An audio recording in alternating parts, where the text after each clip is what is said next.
오늘은 3700년 전 간통 범행을 어떻게 입증하였는지 3700년 후 우리의 경우는 어떠한지 살펴보려고 하는데, 결국 함무라비 법전의 놀라운 통찰력으로 결론 지어질 겁니다.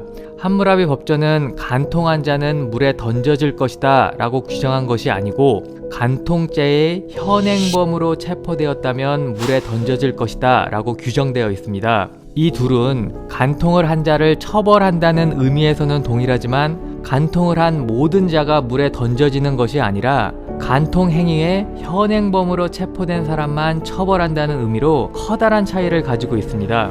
현행범 체포라는 말은 많이 들어보셨을 텐데, 쉽게 말하면 범죄 행위를 하는 도중에 검거되었다라는 의미입니다. 즉 범행 현장에서 딱 걸렸다라는 겁니다. 예를 들어 서로 치고받고 싸우는 도중에 출동한 경찰관으로부터 체포당하는 경우, 소매치기가 남의 주머니에 손을 넣고 지갑을 꺼내다가 주인에게 딱 걸려 현장에서 잡히는 경우입니다. 그렇기 때문에 현행범 체포는 경찰관도 할 수 있지만 피해자나 목격자 같은 일반 시민들도 가능합니다. 범행을 저지르다가 그 현장에서 딱 걸린 것이니 그 어느 경우보다 행위자가 범죄를 저질렀음이, 즉 그 혐의 입증이 매우 명백하게 이루어졌다고 볼 수 있습니다.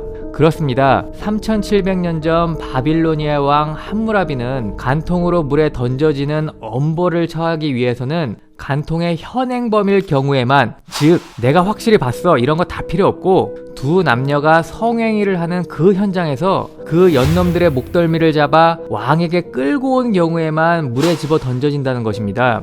지난 시간 설명한 것과 같이 그 녀석이 나 없을 때 우리 집에서 나왔다는 의심만으로는 처벌할 수 없는 것은 물론, 정말 했네 했어 라는 아주 강한 의심과 심증을 가지고 있어도 현행범으로 체포된 정도가 아니면 처벌할 수 없다는 점을 아예 법에 명시적으로 규정한 것입니다. 왜 그랬을까요? 간통은 당사자 사이에 매우 은밀하게 이루어지는 행위이기 때문에 부인하는 경우 정말 성관계가 있었는지 여부에 대한 입증이 매우 어렵기 때문입니다. 간통의 현행범만 처벌한다는 위 조문이 생기기 전에 바빌로니아로 가보겠습니다. 한 남편이 아내와 이웃집 남자가 자신 몰래 자신의 집에 함께 있었으니 간통을 했다는 이유로 고소를 하여 바빌로니아의 왕이 재판을 하게 되었습니다. 한없이 선량해 보이는 남편의 모습과 상반되어 뻔뻔하게 부인하는 두 남녀의 모습으로 인하여 바빌로니아의 왕은 두 남녀를 의심하게 되었습니다. 그렇지만 남편은 두 남녀의 간통 사실에 대하여 의심만 할 뿐 증명은 하지 못하였습니다. 이런 상황이라면 오히려 남편이 무고를 이유로 사형에 당하게 생겼습니다.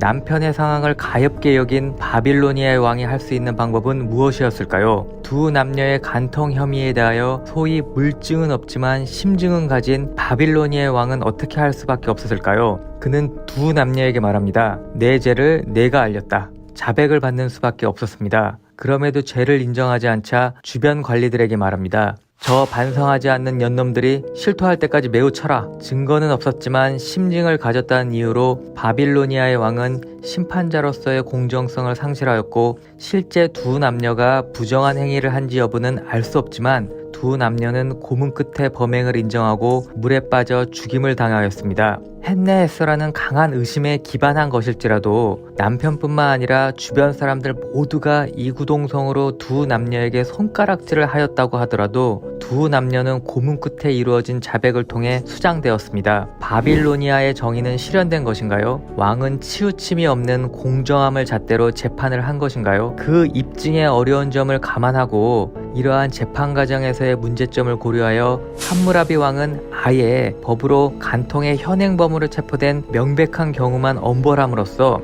억울한 피해자가 발생하지 않도록 함과 동시에 의심으로만 고소하였다가 간통임을 입증하지 못함으로써 무고가 되어 사형당하는 일을 방지하고, 아울러 공정한 심판자라는 왕의 권위까지 지키는 일석삼조의 지혜를 보여주었던 것입니다. 이제는 솔로몬의 지혜가 아니라 함무라비의 지혜라고 불려야 할 것 같습니다. 이는 강간죄의 경우도 동일하였습니다. 그렇다면 그 간통죄가 존재하였던 3700년 후의 대한민국에서는 간통을 유죄 판단하기 위하여 어느 정도의 입증이 필요하였을까요? 함무라비 왕의 고민과 동일하였을까요?